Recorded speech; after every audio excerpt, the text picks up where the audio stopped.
أعوذ بالله من الشيطان الرجيم. بسم الله الرحمن الرحيم. والسماء ذات البروج واليوم الموعود وشاهد ومشهود. قتل أصحاب الأخدود النار ذات الوقود إذ هم عليها قعود وهم على ما يفعلون بالمؤمنين شهود. وما نقموا منهم إلا أن يؤمنوا بالله العزيز الحميد الذي له ملك السماوات والأرض والله على كل شيء شهيد. إن الذين فتنوا المؤمنين والمؤمنات ثم لم يتوبوا فلهم عذاب جهنم ولهم عذاب الحريق. إن الذين آمنوا وعملوا الصالحات لهم جنات تجري من تحتها الأنهار ذلك الفوز الكبير. إن بطش ربك لشديد إنه هو يبدئ ويعيد وهو الغفور الودود ذو العرش المجيد فعال لما يريد. هل أتاك حديث الجنود فرعون وثمود بل الذين كفروا في تكذيب والله من ورائهم محيط بل هو قرآن مجيد في لوح محفوظ. صدق اللہ العظیم. یہ سورت سورہ بروج ہے اور یہ بھی مکی سورت ہے. اللہ تعالیٰ ارشاد فرماتے ہیں برجوں والے آسمان کی قسم، وعدہ کیے ہوئے دن کی قسم، حاضر ہونے والے اور حاضر کیے گئے کی قسم، خندق والے ہلاک کیے گئے، وہ آگ تھی ایک ایندھن والی، جبکہ وہ لوگ اس کے آس پاس بیٹھے تھے اور وہ اپنے سامنے دیکھ رہے تھے جو کچھ وہ مسلمان کے ساتھ کر رہے تھے. یہ لوگ ان مسلمانوں سے بدلہ نہیں لے رہے تھے سوائے اس کے کہ وہ اللہ غالب لائق حمد کی ذات پر ایمان لائے تھے، جس کے لیے آسمان و زمین کی ملکیت ہے، بادشاہت ہے، اور اللہ تعالیٰ کے سامنے ہر چیز ہے. بے شک جن لوگوں نے مسلمان مردوں اور عورتوں کو ستایا پھر توبہ نہ کی تو ان کے لیے جہنم کا عذاب ہے اور جلنے کا عذاب ہے. بے شک ایمان قبول کرنے والوں اور نیک کام کرنے والوں کے لیے وہ باغات ہیں جن کے نیچے نہریں بہہ رہی ہیں. یہی بڑی کامیابی ہے. بے شک تیرے رب کی پکڑ بڑی سخت ہے. وہی پہلی مرتبہ پیدا کرتا ہے، وہی دوبارہ پیدا کرے گا. وہ بڑا بخشش کرنے والا اور بڑی محبت کرنے والا ہے. عرش کا مالک عظمت والا ہے، بلند و بالا ہے، جو چاہے اسے کر گزرنے والا ہے. آپ تک لشکروں کی خبر بھی ملی ہے، یعنی فرعون اور سمود کی، بلکہ کافر تو جھٹلانے میں پڑے ہوئے ہیں اور اللہ تعالیٰ بھی انہیں ہر طرف سے احاطے میں لیے ہوئے ہیں، گھیرے میں لیے ہوئے ہیں. بلکہ یہ قرآن بڑی شان والا ہے اور لوح محفوظ میں ہے۔ اللہ تعالی اس صورت کے اندر اصحاب الاخدود کا واقعے کی طرف بھی اشارہ کر رہے ہیں، اور اللہ تعالیٰ اپنی وحدانیت کی طرف بھی دعوت دے رہے ہیں کہ برجوں والے آسمان کی قسم، وعدہ کیے ہوئے دن کی قسم۔ اللہ تعالیٰ نے آسمان کو ستاروں سے، سورج سے اور چاند سے سجا رکھا ہے۔ علماء نے لکھا ہے یہاں بروج سے مراد وہی ستارے ہیں جو آسمان پہ بڑے سجائے ہوئے ہیں۔ اللہ تعالیٰ آسمان کے ستاروں کی اور آسمان کی قسم کھا رہے ہیں کہ اتنا بلند و بالا ستارہ ہم نے آسمان پر برجوں کی طرح بنا رکھا ہے، قلعوں کی طرح بنا رکھا ہے۔ اور وعدہ کیے ہوئے دن کی قسم سے مراد یہاں پر قیامت کا دن ہے کہ اس دن کی بھی قسم اللہ تعالیٰ کھا رہے ہیں کہ وہ بڑی ہولناکی والا دن ہوگا، اور اس دن سب انسان جمع کیے جائیں گے۔ اللہ تعالیٰ اس طرف بھی اشارہ کر رہے ہیں، اور حاضر ہونے والے اور حاضر کیے گئے کی جو قسم کھا رہے ہیں اللہ تعالیٰ، اس میں علماء کے کئی اقوال ہیں کہ شاہد اور مشہود سے مراد کیا ہے۔ ایک قول تو یہ ہے کہ شاہد سے مراد جمعہ کا دن ہے، اور مشہود سے مراد یوم عرفہ ہے، عرفہ کا دن ہے۔ حضرت ابو ہریرہ رضی اللہ تعالیٰ عنہ کی ایک روایت ملتی ہے، فرماتے ہیں کہ محمد رسول اللہ صلی اللہ علیہ وسلم نے ارشاد فرمایا کہ موعود سے مراد قیامت کا دن ہے، اور شاہد سے مراد جمعہ کا دن ہے، اور مشہود سے مراد عرفہ کا دن ہے۔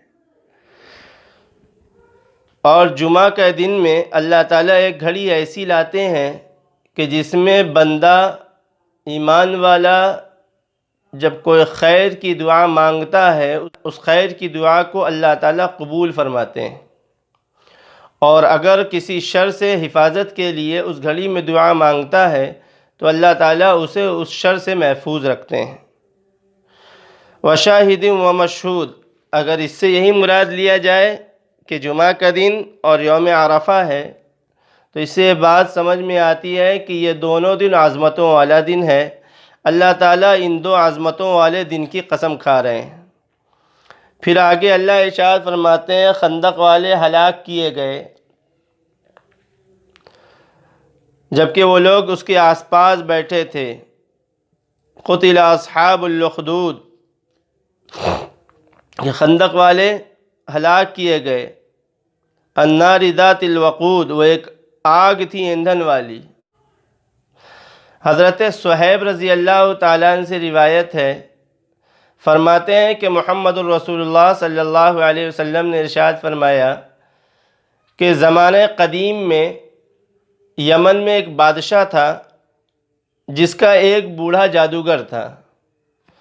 جب وہ جادوگر اپنے بڑھاپے کی عمر پر پہنچا تو اس نے بادشاہ سے یہ درخواست کی کہ جادو سکھانے کے لیے مجھے کوئی طالب علم دیا جائے۔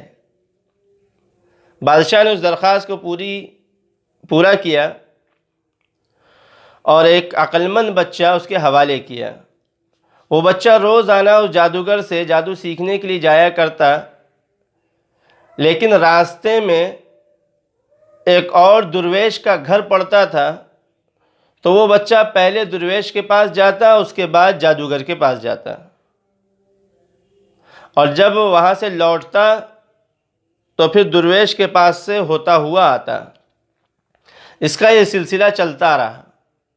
درویش جو نیک تھا اور وہ اللہ پہ ایمان رکھنے والا تھا، حدیث شریف میں جو بات آتی ہے وہ یہ ہے کہ وہ اسی طریقے سے اس کا آنا جانا لگا رہا، یہاں تک کہ ایک دن ایسا آیا کہ وہ لڑکا جادو سیکھنے کے لیے جا رہا تھا، راستے میں اس نے ایک منظر دیکھا کہ ایک موذی جانور ہے جو راستے کو روک رکھا ہے اور آنے جانے والے کو جانے نہیں دے رہا ہے۔ اس لڑکے کے دل میں یہ خیال آیا کہ آج آزمایا جائے کہ حق پر درویش ہے یا حق پر جادوگر ہے۔ اس نے ایک پتھر اٹھایا اور یہ دل میں ارادہ کیا اور یہ کہا کہ اے خدا، اگر درویش کا مقام آپ کے پاس اس جادوگر سے زیادہ ہے تو اس موذی جانور کو تو ہلاک کر دے تاکہ لوگوں کے لیے راستہ کھل جائے اور لوگ آنا جانا کر سکیں۔ یہ کہہ کر اس نے جب وہ پتھر مارا تو وہ جو موذی جانور تھا وہ مر گیا اور راستہ کھل گیا۔ اب یہی بات وہ لڑکا اس درویش کو جا کر بتلایا کہ یہ ایسا واقعہ ہوا، میں نے پتھر مارا۔ درویش نے جب یہ بات سنی تو یہ کہا کہ اب تم مجھ سے افضل ہو گئے ہو، تمہارا مقام مجھ سے بڑھ گیا ہے، اور عنقریب تم پر حالات آئیں گے، تم آزمائے جاؤ گے۔ جب آزمائے جاؤ گے تو اس موقع پر میرا نام نہ لینا، میرا تذکرہ نہ کرنا۔ وہ وہاں سے چلا اور اللہ تعالیٰ نے اس لڑکے کے اندر یہ طاقت اور یہ صلاحیت دے دی کہ وہ علاج کرنے لگا پیدائشی اندھوں کا اور کوڑھیوں کا، اور بڑا کامیاب علاج بھی کرنے لگا۔ یہی خبر جو ہے بادشاہ کے ایک قریبی آدمی کو پہنچی جو کہ اندھا ہو گیا تھا، کہ کوئی لڑکا ہے جو اندھے کا کامیاب علاج کرتا ہے۔ یہ سوچ کر وہ پورے ساز و سامان کے ساتھ اس لڑکے کے پاس آیا اور آ کر کہا کہ اگر تم مجھے ٹھیک کر دو، میری بینائی لوٹا دو، تو یہ ساری جو چیزیں میں لے کر آیا ہوں یہ سب تمہیں دے دوں گا۔ لڑکے نے کہا کہ میں کسی کو ٹھیک نہیں کرتا ہوں، شفا دینے والی ذات اللہ کی ہے، اگر تم اللہ پر ایمان لے آؤ تو اللہ تعالیٰ تمہیں ٹھیک کر دیں گے۔ بادشاہ کے اس قریبی نے ایمان قبول کیا اور اللہ تعالیٰ نے اس کی نگاہیں، اس کی بینائی اسے لوٹا دی۔ اب وہ جو بادشاہ کا قریبی تھا وہ بادشاہ کے پاس گیا، جیسے جہاں بیٹھتا تھا ویسی وہاں جا کر بیٹھ گیا۔ بادشاہ نے جب اسے دیکھا تو بادشاہ کو محسوس ہوا کہ اس کو لگتا ہے بینائی لوٹ آئی ہے۔ بادشاہ نے پوچھا کہ تیری بینائی کیسے لوٹی؟ تو اس نے کہا کہ مجھ کو میرے رب نے میری بینائی لوٹا دی، میری روشنی لوٹا دی۔ بادشاہ نے جب یہ بات سنی تو اس کو تعجب ہوا اور اس نے کہا کہ میرے علاوہ بھی تیرا کوئی رب ہے، تیرا کوئی بادشاہ ہے؟ اس ہم نشین نے یہ کہا کہ ہاں، وہ رب ہے جو میرا بھی ہے تیرا بھی ہے، ہم دونوں کا رب وہی اللہ ہے۔ بادشاہ نے جب یہ بات سنی تو بڑے غصے میں آیا اور اس بیچارے کو قید میں ڈال دیا، اور اتنی تکلیف دی کہ مجبوراً اس نے اس لڑکے کا پتہ بتلا دیا۔ بادشاہ نے اپنے حواریوں کو بھیجا، دوستوں کو بھیجا، غلاموں کو بھیجا کہ پکڑ لاؤ۔ اس لڑکے کو پکڑ کے لایا گیا۔ جب دربار میں پیشی ہوئی تو بادشاہ نے یہ کہا کہ تیرا جادو تو بہت بلندی پر پہنچ گیا ہے کہ اب تو پیدائشی نابینا، پیدائشی اندھا اور کوڑی کا تو علاج کرنے لگا ہے۔ اس لڑکے نے جواب دیا کہ یہ جادو نہیں ہے بلکہ یہ تو اللہ تعالیٰ کی طرف سے ہے اور یہ اللہ شفا دیتے ہیں۔ یہ بات سننے کے بعد بادشاہ کو غصہ آیا، بادشاہ نے تکلیف پہنچائی اور اس لڑکے کو بھی قید میں ڈال دیا، اور اتنی تکلیف پہنچائی کہ مجبوراً اس لڑکے نے بھی اس درویش کا پتہ بتلا دی۔ بادشاہ نے درویش کو بھی طلب کیا اور اپنے دربار میں اس سے یہ کہا کہ تو اپنے ایمان اور عقیدے سے پھر جا، لیکن درویش تیار نہیں ہوئے۔ بادشاہ نے انہیں دربار میں کھڑا کیا، جلاد کو بلایا اور بیچ سر پر تلوار رکھ کر، اوزار رکھ کر ان کے جسم کو کاٹ دیا، اور اس لڑکے کو بلایا اور بلا کر کہا کہ یہ پیچھے نہیں ہٹا اپنے ایمان سے، تو اس کا یہ انجام ہوا۔ اگر تو بھی پیچھے اپنے ایمان سے اور اپنے عقیدے سے نہیں ہٹے گا تو تیرا بھی یہی انجام ہوگا۔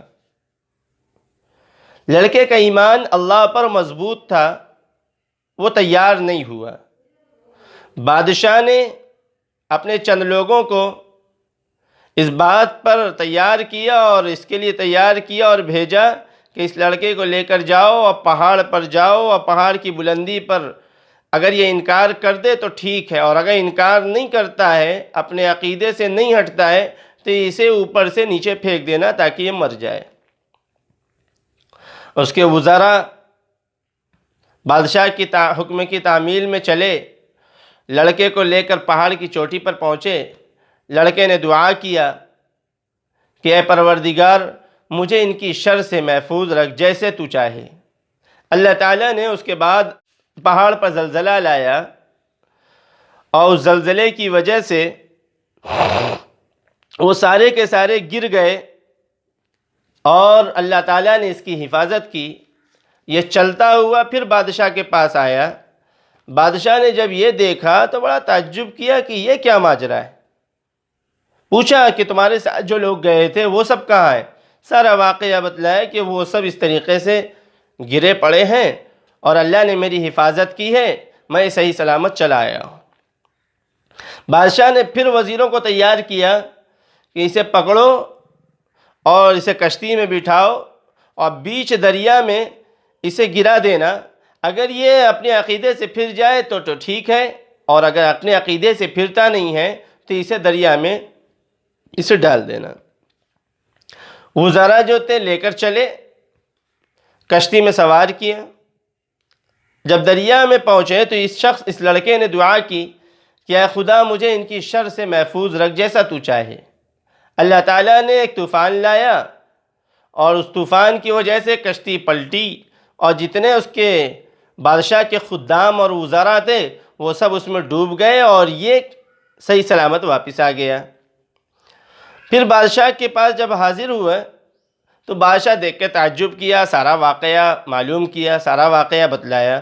بادشاہ بڑا پریشان تھا، تو اس لڑکے نے ہی خود اس بادشاہ کو ایک رائے پیش کی اور کہا کہ اگر تم مجھے موت کے گھاٹ اتارنا چاہتے ہو تو ایک میدان میں سب کو جمع کرو، اور مجھے ایک لکڑی میں باندھو، اور لکڑی میں باندھ کر میرے ترکش سے تیر نکالنا، اور تیر لے کر مجھے مارنا، اور مارتے وقت یہ پڑھنا بسم اللہ رب الغلام، یہ کہہ کر مارنا، تبھی میں مروں گا اور تو مجھے مارنے میں کامیاب ہو جائے گا۔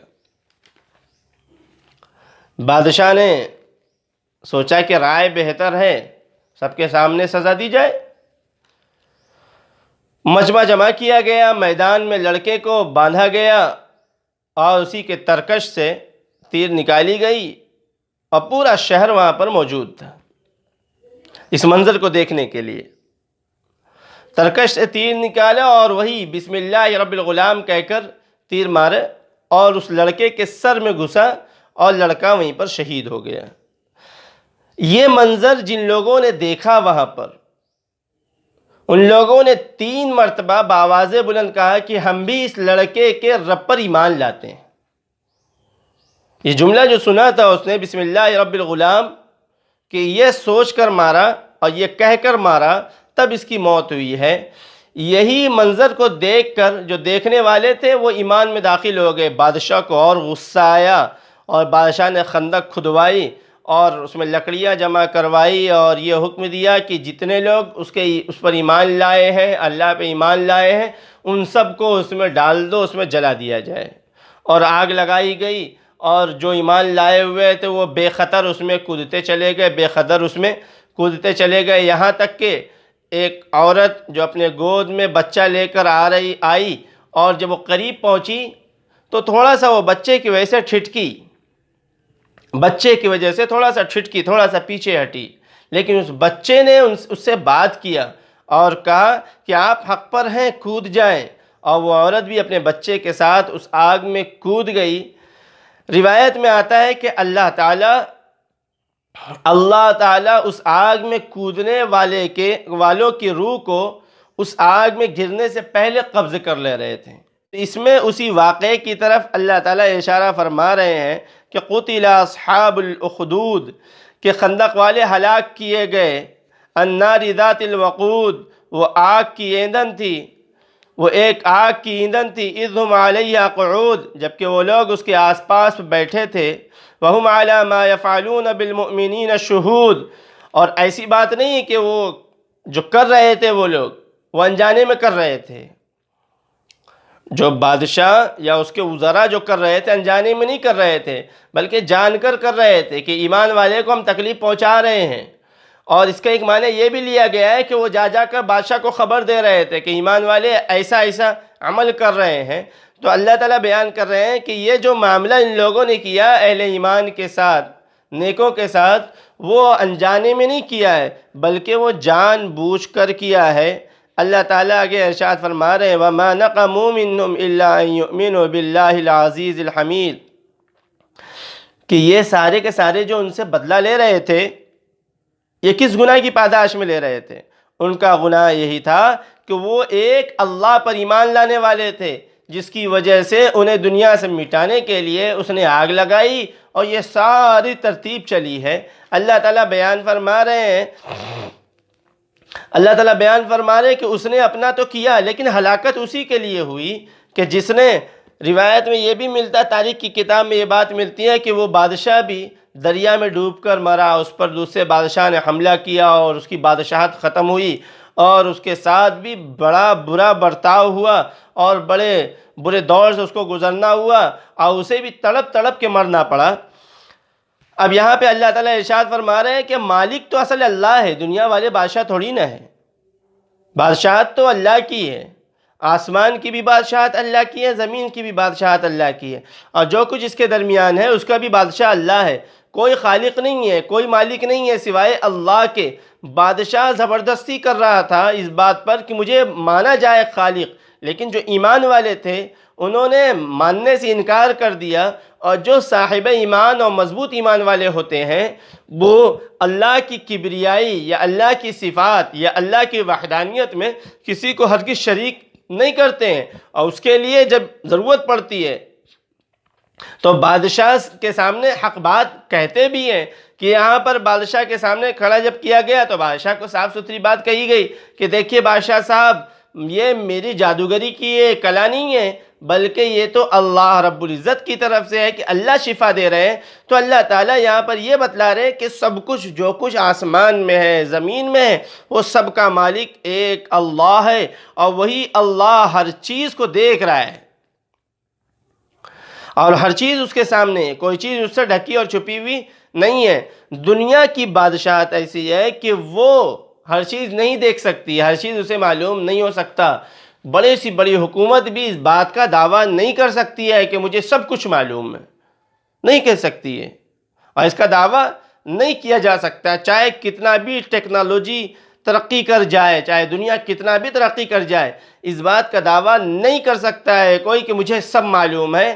اللہ تعالیٰ ایک ایسی ذات ہے اور اس کی طاقت ایسی ہے کہ وہ ہر چیز کو دیکھتا ہے، ہر چیز کو جانتا ہے۔ اللہ تعالیٰ ارشاد فرماتے ہیں کہ بے شک جن لوگوں نے مسلمان مردوں اور عورتوں کو ستایا پھر توبہ نہیں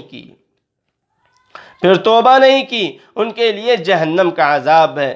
اگر کسی نے ستایا اور توبہ کیا اور اللہ سے معافی مانگ لی اور اللہ تعالیٰ کے حکم کو قبول کیا، اللہ تعالیٰ کے فرمان کو مان لیا، تب تو ٹھیک ہے، اور اگر توبہ نہیں کیا تو اللہ تعالیٰ ارشاد فرما رہے ہیں ان کے لیے جہنم کا عذاب ہے، اور وہ جلنے کا عذاب ہے، وہاں جلایا جائے گا، کھڑایا جائے گا۔ تو جو لوگ ایمان والے کو ستاتے ہیں ایمان کی بنیاد پر، ان لوگوں کے لیے یہاں پر ایک نصیحت ہے کہ ایک تو ستانا بند کرے، پریشان کرنا بند کرے، اور دوسرا اگر ستایا ہو جان کر یا انجان کر تو اپنے رب سے معافی مانگیں۔ اللہ تعالیٰ ارشاد فرما رہے ہیں ان الذین آمنوا وعملوا الصالحات لہم جنات تجری من تحتها الانہار ذلک الفوز الکبیر۔ اب ایمان والے جو عمل صالح کرتے ہیں ان کو اللہ تعالیٰ خوشخبری دے رہے ہیں کہ جو لوگ ایمان لائے اور عمل صالح کیے ان کے لیے تو ایسی جنت ہے جس کے نیچے سے نہریں بہہ رہی ہوگی، اور بڑی کامیابی کی جگہ ہے۔ اور وہ جگہ بڑی کامیابی کی جگہ ہے۔ تو دنیا کے اندر کوئی کمی آ جائے، دنیا کے اندر کوئی پریشانی آ جائے تو اس سے ایمان والے کو پریشان نہیں ہونا چاہیے، اس سے کم ہمت یا کم حوصلہ نہیں ہونا چاہیے، بلکہ ایسے موقع پر اپنے حوصلے کو اور مجتمع کرنا چاہیے اور اللہ تعالیٰ کی عبادت اور اس کی اطاعت پر اور کھڑے ہونا چاہیے۔ کیوں؟ کیونکہ اللہ تعالیٰ نے ارشاد فرمایا کہ ان کے لیے جنت ہے، نعمت ہے، خوشخبریاں ہے، رضا ہے، اور اللہ کی رضا جسے نصیب ہو جائے وہ کامیاب ہے۔ آگے اللہ ارشاد فرماتے ہیں کہ بے شک تیرے رب کی پکڑ بڑی سخت ہے۔ یعنی کہ یہ جو ڈھیل دی گئی ہے تو یہ نہ سمجھے کہ اللہ تعالیٰ پکڑنا نہیں جانتا ہے۔ اللہ جب پکڑنے پر آتے ہیں، آگے تذکرہ کیے اللہ تعالیٰ نے کیسی پکڑ کی ہے، جب اللہ تعالیٰ پکڑ پر آتے ہیں تو اس سے کوئی بچ نہیں سکتا ہے اور کوئی اس سے اپنے آپ کو بچا نہیں سکتا ہے۔ اللہ تعالیٰ آگے بیان فرمائے کہ ہم نے قوم عاد، قوم سمود، یہ سب کے جو واقعات آپ کے سامنے آئے ہیں وہ ان کو دیکھیے آپ کہ ہم نے کیسی پکڑ کی ہے کہ وہ پھر پلک جھپکنے کہ برابر بھی وہ اپنے آپ کو بچا نہیں سکے۔ جب حکم آ گیا خدا کا تو زمین تہس نہس ہو گئی، باغات ان کے ویران ہو گئے اور باغات ان کے تباہ و برباد ہو گئے، ان کی جان ختم ہو گئی، ان کی اولاد مر گئی، مٹ گئی۔ کہ جب اللہ پکڑ پر آتے ہیں تو اس کی پکڑ سے کوئی بچ نہیں سکتا ہے، لیکن وہ غفور ہے جس کی وجہ سے وہ ڈھیل دیتا رہتا ہے، ڈھیل دیتا رہتا ہے۔ وہ هو الغفور الودود، وہ بڑا محبت کرنے والا ہے اپنے بندوں سے، اس لیے وہ ڈھیل دیتا رہتا ہے۔ اللہ تعالیٰ ارشاد فرما رہے ہیں کہ میں بڑی سخت پکڑ کرنے والا ہوں جب پکڑ پر آ جاتا ہوں، لیکن میری مغفرت کی چادر اتنی وسیع ہے کہ جس کی وجہ سے میں چھوڑتا رہتا ہوں، لیکن پکڑ جب کرنے پر آتا ہوں تو پکڑ سے کوئی بچ نہیں سکتا ہے۔ فرعون اور سمود کے حالات دیکھو کیسے خطرناک ہم نے کیے ہیں، ان لوگوں نے بھی جھٹلایا تھا۔ اب اللہ تعالیٰ یہاں پر ارشاد فرما رہے ہیں بل الذین کفروا فی تکذیب، کہ یہ تو جھٹلا رہے ہیں، کافر لوگ تو جھٹلا رہے ہیں، یعنی یہ لوگ جو ہیں جو آج آپ کے سامنے ہیں کفار، یہ ان سے بھی بدتر ہیں، کیونکہ ان لوگوں کے سامنے تو قوم عاد قوم سمود کے واقعات نہیں آئے تھے، لیکن ان کے سامنے تو قوم عاد کے واقعات ہیں، قوم سمود کے واقعات ہیں، ان کے کھنڈرات موجود ہیں، اور اللہ تعالیٰ نے جو عذاب ان لوگوں پر نازل کیا ہے وہ سب اپنی آنکھوں سے ان لوگوں نے دیکھا ہے کہ عذاب والے علاقے یہ جانتے ہیں۔ یہ ساری چیزیں جاننے کے باوجود بھی یہ خدا کے منکر ہیں اور آپ کی اطاعت نہیں کرتے ہیں۔ بل الذین کفروا فی تکذیب، یہ لوگ تو بلکہ یہ کافر تو جھٹلانے میں پڑے ہوئے ہیں، یعنی سب جانتے ہیں پھر بھی ہٹ درمی کیے ہوئے ہیں، اس لیے آپ کا انکار کرتے ہیں اور میرا انکار کرتے ہیں، یعنی اللہ کا انکار کرتے ہیں۔ پھر آگے اللہ ارشاد فرماتے ہیں واللہ من ورائہم محیط، یہ سب میرے احاطے میں ہے، سب میرے قبضے قدرت میں ہے، یہ میرے گھیرے میں ہے، یہ لوگ نکل نہیں سکتے ہیں۔ یہ لوگ سمجھتے ہیں آزاد، لیکن آزاد نہیں ہے، یہ تو ہماری ڈھیل ہے۔ آگے اللہ ارشاد فرماتے ہیں یہ تو قرآن ہے، بڑی شان والا ہے، یہ قرآن ہے، بڑی شان والا ہے، اسے جو پڑھے گا اس کی بھی شان بلند ہوگی، جو اس سے تعلق قائم کرے گا وہ ذی شان ہوگا، وہ شان والا ہوگا۔ اور اللہ ارشاد فرماتے ہیں کہ لوح محفوظ میں ہے۔ اللہ تعالی ہم سب کو اس شان والی کتاب کو خوب پڑھنے کی توفیق عطا فرمائے، غریبوں کی مدد اور تعاون کی توفیق عطا فرمائے۔